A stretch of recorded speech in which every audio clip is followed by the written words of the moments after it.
Ouais, je sais jouer le post-bat pour Bifoot et les réservistes.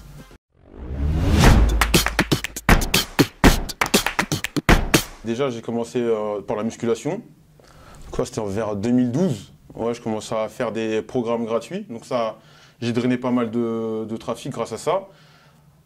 Ensuite, j'ai créé ma société. Je vendais des compléments alimentaires. Donc j'ai encore plus de trafic.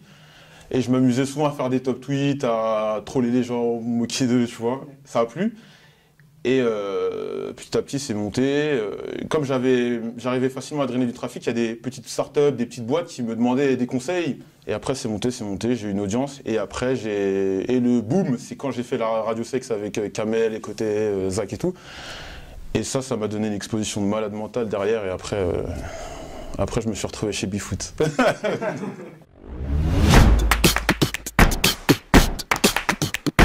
Je balançais souvent des phrases, hein, pas choc, mais c'est des trucs que les gens n'avaient pas l'habitude d'entendre à la radio. Genre un mec qui dit ouais, c'est un peu bon, qui aime bien les grosses fesses, tu vois, des trucs comme ça.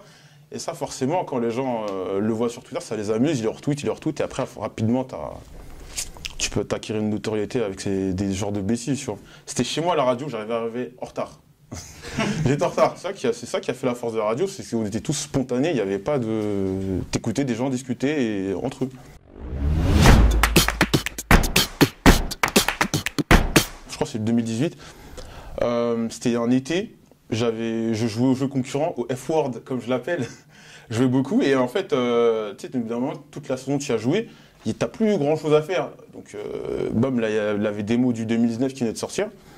Et j'oublierai jamais ce match-là. Je télécharge la démo, je joue.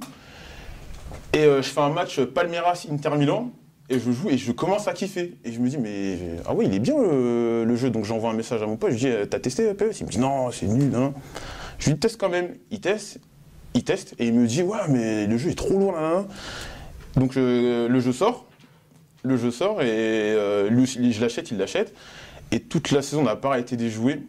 Et le truc qui a fait que j'ai vraiment été attaché au jeu, c'est drôle, c'est que quand je mettais des vidéos, que je partageais des vidéos du jeu, il y en a qui disaient ouais, il est trop nul ton jeu, et plus les gens critiquaient, plus j'avais envie de défendre le jeu.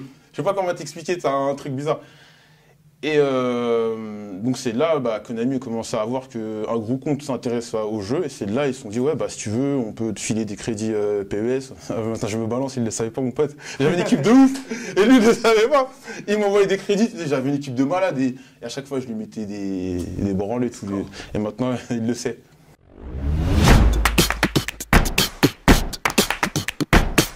PES, c'est un jeu où il faut extrêmement t'appliquer dans la construction. Il n'y a que les joueurs pros, parce que je joue souvent avec des joueurs pros derrière, mais mettre des scores de ouf. Tu es obligé de t'appliquer dans la construction du jeu. Moi, ce qui me frustrait dans FIFA, franchement, c'est pas un mauvais jeu. Mais je préfère PES parce qu'il faut vraiment t'appliquer dans la construction du jeu. Tu peux pas te lever, prendre un Mbappé, taper un sprint, c'est impossible. Il faut vraiment t'appliquer dans la construction du jeu, avoir ton style de jeu. T'as une vraie notion tactique qu'il n'y a pas dans FIFA. Dans PES, il y a un truc, c'est que un joueur, c'est un peu comme un rap. Plus un joueur va partir de loin de ses buts en courant, plus devant le but sera moins précis, comme si sa lucidité baissait. Et t'as pas le genre de cas de figure de mecs qui ont 99 de vitesse et devant le but ils te mettent des triplés. Tu vois, je trouve que c'est beaucoup plus réaliste. Imagine, t'es dans ton quartier. Tout le monde joue à FIFA, tu vas pas dire ouais, moi je joue à PES, tu vas jouer avec qui, tu vois. Alors que maintenant, la commu PES, c'est un peu plus grossi qu'avant, donc tu peux te retrouver avec des gens, mais à l'époque, ouais, j'étais tout seul à jouer à FIFA, à PES, donc j'ai dit bon allez, on va voir l'autre.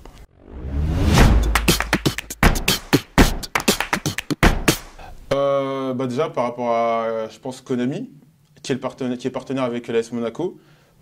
Et j'étais déjà ami avec pas mal de joueurs de l'AS Monaco eSport, par exemple comme Walid du Smakabu, champion du monde Pro Evolution Soccer, Lotfi, ou Vince qui est un joueur Super Smash Bros. Et après, ça s'est fait naturellement, ils m'ont contacté. Et ils me disent, ouais, ça va être chelou, je supporte l'OM, comment les gens vont le prendre, mais après, bon, c'est pas le Paris Saint-Germain non plus, tu vois.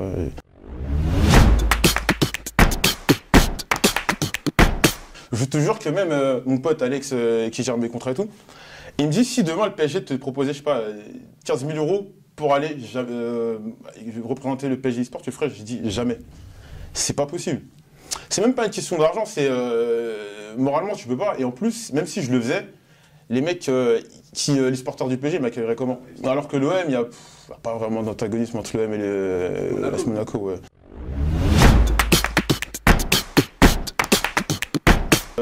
Lyon, là ouais, je refuserais. Lyon, je refuserais. Je pense que 10 ans en arrière, à même âge, 10 ans en arrière, j'aurais accepté. Parce que maintenant, il y a une vraie rivalité. Enfin, une rivalité qui s'est créée récemment. Mais ouais, là, non, je refuserais.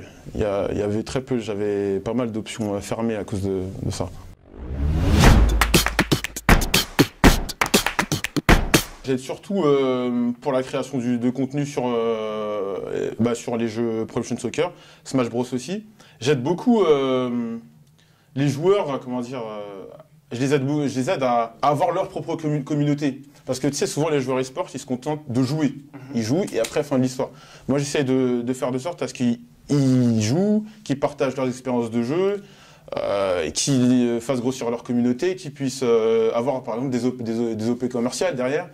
Tu sais, essayer de faire grossir leurs réseaux sociaux comme moi je l'ai fait avec mon... Et comme j'ai dit, je pense que pour un club e-sport, les clubs e-sport, c'est pas comme les clubs de foot. Tu vois, un club de foot, je viens par exemple, t'as Monaco, t'as le club, mais qu'est-ce qui a fait la grandeur de Monaco? Ce sont les joueurs qui sont à l'intérieur. T'as eu des grands joueurs comme Thierry Henry, t'as eu des grands joueurs comme Trezeguet, Barthez, tout ça. Ce sont eux qui ont fait que Monaco est devenu grand. L'AS Monaco eSport, faut la prendre comme une entité à part. Et comment on va faire pour que l'AS Monaco devienne une grande entité française? Il faut que les joueurs qui soient dedans soient, entre guillemets, puissants, soient bons dans leur jeu, mais que aussi à côté, qu'ils puissent avoir de la visibilité. Après, eux, les joueurs gagneront, et le club aussi gagnera, et tout le monde sera content.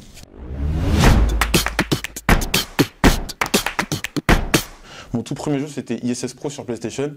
Et j'ai pas arrêté d'y jouer jusqu'à 2012. Donc ouais, moi j'étais plus jeu de foot. Les jeux de shoot, c'est tombé. Tu vois, par exemple, Call of, je suis nul. Fortnite, je suis nul. Moi j'étais full jeu de foot. J'étais beaucoup Football Manager. À l'époque, ça s'appelait l'entraîneur. J'ai mon premier Football Manager. Je l'ai eu en 98. C'est mon père qui voulait me faire plaisir en m'achetant un jeu de foot. Et lui, il pensait que c'était un jeu, tu sais, genre FIFA. Ouais. Et il me ramène le jeu et là, au début, j'avais 8-9 ans. On te met, c'est un jeu où tu dois juste cliquer. Au début, je voulais pas y jouer. Je dis, mais c'est quoi cette merde? Et au final, je m'y suis mis. Et c'est vers la Coupe du Monde 98. Tu sais, moi, à la base, mais je t'explique, moi, à la base, quand j'avais 7-8 ans, j'aimais pas vraiment le foot.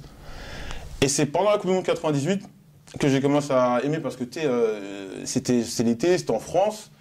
Tu vois tes copains jouer au foot, tous les jours il y a du foot, et t'es dans le truc, t'es pris dans le truc, tu copies, et après derrière. Et à la fin de la Coupe du Monde, c'est là que j'ai commencé à jouer à l'entraîneur 97-98. Je me souviens, je prenais la Juventus. Il y avait Thierry Henry dans l'équipe de Juventus. J'avais Thierry Henry dans la Juventus, il était nul. le meilleur joueur français dans le jeu, c'était Frédéric Lee qui était à Bastia. Ouais. C'est un des meilleurs joueurs du jeu à l'époque. Sans France 98, peut-être que je me serais jamais intéressé au foot. Je sais pas pourquoi j'étais fan de l'équipe d'Argentine quand j'étais petit. Il y avait Batistuta, Ortega, il y avait Almeida. Il me faisait trop rêver. Je me souviens, je voulais trop le mot de l'Argentine, ma mère voulait pas me l'acheter.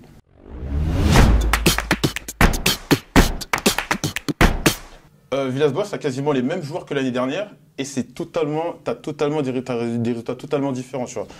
Donc ouais, pour l'instant, c'est plutôt bien pour la Monaco, pour l'Olympique de Marseille. Et ouais, pour l'instant, c'est plutôt bien. Après, Monaco, parce que je suis beaucoup Monaco aussi. D'ailleurs, autre anecdote, quand j'étais petit, je portais la l'AS Monaco. C'est inventé ça ou c'est vrai? Non, je te jure, je vais te raconter l'histoire. C'est l'histoire, hein.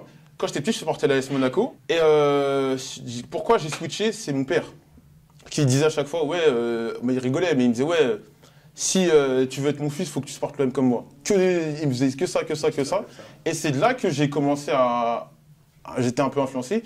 Et le point d'orgue qui a fait que vraiment j'ai kiffé l'Olympique de Marseille, c'est que en 99, Marseille fait la finale d'Europa League. Et en fait, à chaque fois, j'en raconte ça, et mon père il rigole, c'est...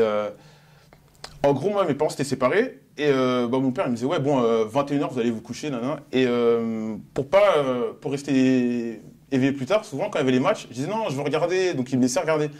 Et j'ai suivi toute la campagne de l'Olympique de Marseille en Europa League jusqu'à la finale on se prend 3-0 et c'est là que j'ai été attaché à l'équipe de l'Olympique de Marseille et après je les ai suivis en Ligue des Champions l'année suivante. Bon ça s'est mal passé et c'est de là que j'ai vraiment été, je suis devenu un vrai supporter de l'Olympique de Marseille. 2019. Barcelone PS 2008. C'est 2008, je crois, c'est celui où il y a Thierry Henry. Je crois qu'il y a Thierry Henry, Messi et Eto'o. Et c'était une équipe de ouf, ça allait trop vite devant, tu vois. Et pas l'Inter Milan comme tout le monde le dit. L'Inter, ils étaient ultra cheatés. La vraie histoire, c'est que le créateur, là, on a le créateur du jeu, s'appelait Sibas, était fan de l'Inter à Milan. Il avait, ce que les mecs de Konami avaient dit, il avait cheaté les joueurs juste parce que c'était son équipe favori. Tu vois, le mec. Putain, c'est ouf. Tu vois, c'est comme si moi, je mettais tous les joueurs de l'OM ou l'AS Monaco à 99. Enfin, je les montais juste parce que je les supportais. C'est quoi ces dilemmes? Vous voulez que je me fasse embrouiller? Yasnani. Mon joueur préféré, Zlatan Ibrahimovic. Prime. Comment je les compare à qui? Vous regardez One Piece ou pas? Vous voyez le personnage de Luffy? C'est Prime. Prime, c'est un mec qui se soucie de rien. Il se soucie de rien, il est dans son truc, il fait ses trucs, c'est un mec super simple malgré le fait que ce soit une big star, tu vois. Foot quand même, la muscu des fois c'est chiant. Alors que le foot, un bon match c'est un bon match. OM, AS Monaco eSport. Jeux vidéo. Je suis devenu trop lourd pour faire du vrai foot. Je suis à cause de la musculation. Adriano, Martin, il se faisait courir. C'est lui qui servait Adriano et il mettait ses grosses frappes dans PS. Adriano. J'hésite entre Joker et Mister V.